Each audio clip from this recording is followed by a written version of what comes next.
War is rarely decided by the elegance of a design or the polish of a barrel.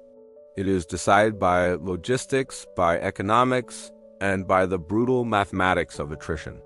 But in the early years of the Second World War, the men sitting in the comfortable leather chairs of the ordnance departments didn't understand this. They believed that a weapon had to be a work of art to be effective. They believed that craftsmanship was superior to mass production. And because of this arrogance, they almost lost the world. This is the story of a weapon that was ugly, crude, and hated by the very officers who commissioned it. It was a gun that looked like it was made from scrap metal in a bicycle shop because it essentially was. It was rejected, ridiculed, and called a disaster. But while the generals turned their noses up at it, this piece of stamped steel saved a nation from invasion. And the ultimate irony? The enemy, known for their obsession with precision engineering and superior technology, would eventually be forced to swallow their pride and copy it, piece for cheap, rusted piece. To understand why this weapon was so reviled, we have to look at the mindset of the British military establishment in 1940. For decades, the gold standard of submachine guns was the Thompson Dot, the Tommy gun. It was an icon. It was milled from solid blocks of steel, fitted with polished walnut stocks, and finished with a deep, lustrous bluing. It was beautiful. It was also incredibly heavy, prone to jamming in the mud, and most importantly, it cost nearly $200 a unit. In today's money, that is the price of a used car. To equip an entire army with Thompsons was an economic impossibility. But the British officers, steeped in tradition, refused to accept anything less. They viewed a soldier's rifle as an extension of his discipline. A cheap weapon meant a cheap soldier. Then came Dunkirk. In the summer of 1940, the British Expeditionary Force was driven off the continent, leaving behind nearly all their heavy equipment on the beaches of France. Britain was naked. They had the men, but they had no guns. The threat of a German invasion, Operation Sea Lion, was looming across the Channel. The War Office did the math and realized a terrifying truth. At the current rate of production, it would take years to replace the lost weapons. They didn't have years. They had weeks. Enter Major Reginald V. Shepard and Harold J. Turpin. They were not traditional gunsmiths in the artistic sense. They were pragmatists. Working at the Royal Small Arms Factory in Enfield, they looked at the German MP4 weapon that was already utilizing stamped metal parts, and they decided to take that concept to its absolute ugliest extreme. They designed a gun that required almost no machining. It had no wood. It had no safety features to speak of. It was essentially a metal tube with a spring, a bolt, and a barrel welded onto the front. It was the Sten gun. When the prototype was presented to the Ordnance Board, the reaction was one of horror. The officers looked at this crude assembly of welded pipe and stamped sheet metal and felt insulted. It looked like a toy. It looked like a piece of plumbing. One officer famously described it as the plumber's nightmare. Another called it the stench gun. It rattled when you shook it. It had a crude metal skeleton for a stock that dug into the shooter's shoulder. It looked nothing like the weapons of the British Empire. It looked like the weapon of a desperate insurgency. The rejection was almost immediate in spirit, if not in policy. The establishment hated it. They wanted to wait for more Thompsons from America. They wanted to ramp up production of the Lanchester, a beautiful but expensive copy of a German design. They tried to sideline the Sten, arguing that it would destroy the morale of the troops to be issued such rubbish. But the reality of war does not care about morale or aesthetics. The Luftwaffe was pounding London. The Wehrmacht was massing on the coast. The British government overruled the generals. The order went out, build the Sten, and they built them. They didn't just build them in arms factories. They built them in bicycle repair shops, in garage workshops, and in laundry machine factories. A Sten gun cost about £2 and 50 shillings to make. It took 5 man-hours to produce. A Thompson took days. As the weapon reached the hands of the soldiers, the ridicule continued. The troops hated it. They didn't trust it.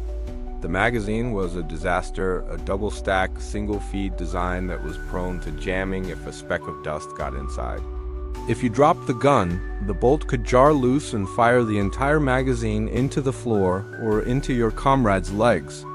It was dangerous, it was inaccurate beyond 100 yards, and it felt cheap. The officers continued to lobby against it, begging for real guns.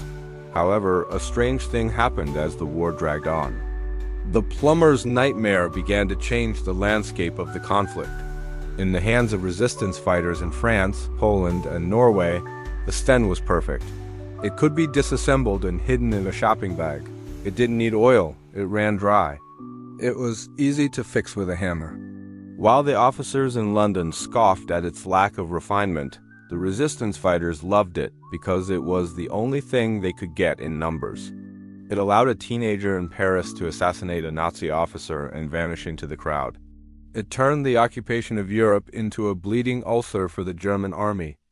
But the true vindication of this rejected weapon came from the most unexpected place, the enemy itself. For years, Nazi Germany had prided itself on the superiority of its engineering. The German soldier carried the Mauser K9-8, a bolt-action marvel of precision, or the MP-40, a submachine gun that was miles ahead of the Thompson in terms of modern manufacturing. German propaganda mocked the Allied equipment. They laughed at the Sten gun. They captured them and threw them onto piles of scrap, considering them beneath the dignity of a German soldier. But by late 1944, the tide had turned. The Soviet Union was crushing the Wehrmacht from the east, and the Allies were pushing from the west. Germany's industrial heartland was being pulverized by strategic bombing. The complex supply chains required to build their sophisticated weapons were shattered. They ran out of high-grade steel. They ran out of skilled machinists. They ran out of time. The German High Command, the Oberkommando der Wehrmacht, found themselves in the exact same position Britain had been in 4 years earlier. They needed guns, they needed millions of them, and they needed them yesterday. They looked at their own designs, this TG-44, the MP-40, and realized they were too complex to produce in the ruins of their cities. They needed something simple. They needed something crude. They needed something that could be made in a cellar by a boy with a welding torch. And so the German engineers, the proud masters of technology, did the unthinkable. They took the British Sten gun, the weapon they had mocked, the weapon the British officers had tried to reject, and they copied it. They didn't just take the concept. They reverse engineered it almost perfectly. The project was initially covert, intended for the werewolf guerrilla units that were supposed to fight behind Allied lines. They called it the Asterisk Gert Potsdam Asterisk. It was a literal clone of the Sten Mk2, right down to the British proof marks, intended to confuse Allied troops. But as desperation mounted, they abandoned the subterfuge and simply mass-produced a German version for the Volkssturm, the People's Militia.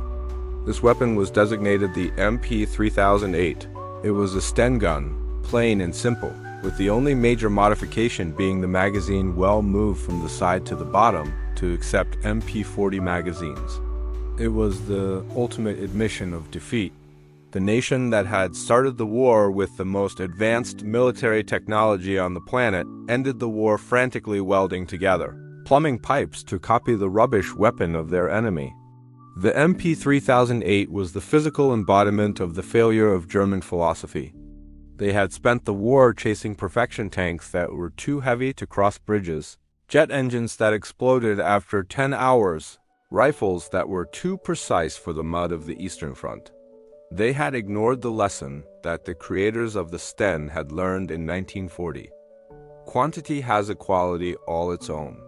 When Allied troops advanced into Germany in 1945, they began finding these strange weapons. British soldiers carrying their battered, rattling Stens would stumble upon dead German defenders clutching near-identical copies. It was a surreal moment. The weapon that the British Army had tried to kill in the boardroom, the weapon that was the butt of every joke in the barracks, had become the last hope of the Third Reich. The story of the Sten is not just a story about a gun. It is a story about the blindness of experts. The British officers rejected the Sten because they were fighting the last war, a war of polish and parade grounds. They couldn't see that the nature of conflict had changed. They wanted a weapon that looked like a weapon, not a tool that did the job. They were blinded by snobbery. Meanwhile, the Germans were blinded by hubris. They rejected the concept of the cheap gun until it was too late, believing that their superior engineering would always triumph over crude mass production. Both sides were wrong. The British were wrong to hate it, and the Germans were wrong to ignore it. In the end, the plumber's nightmare proved that in total war, good enough is perfect. It was a weapon that cost less than a pair of boots, yet it liberated Europe. It was rejected by the professionals, hated by the users, and mocked by the enemy, only to be copied by that very same enemy in their dying breath. History is often written by the victors, but in the case of the submachine gun, the victory belonged to the ugly, the cheap, and the mass-produced. The legacy of the Sten gun isn't its accuracy or its reliability. It had neither. Its legacy is the lesson it taught the military-industrial complex, that sometimes the most sophisticated solution is the one that looks like a piece of junk. And if you are arrogant enough to reject it, you might just find yourself staring down the barrel of your own design, held in the hands of your enemy.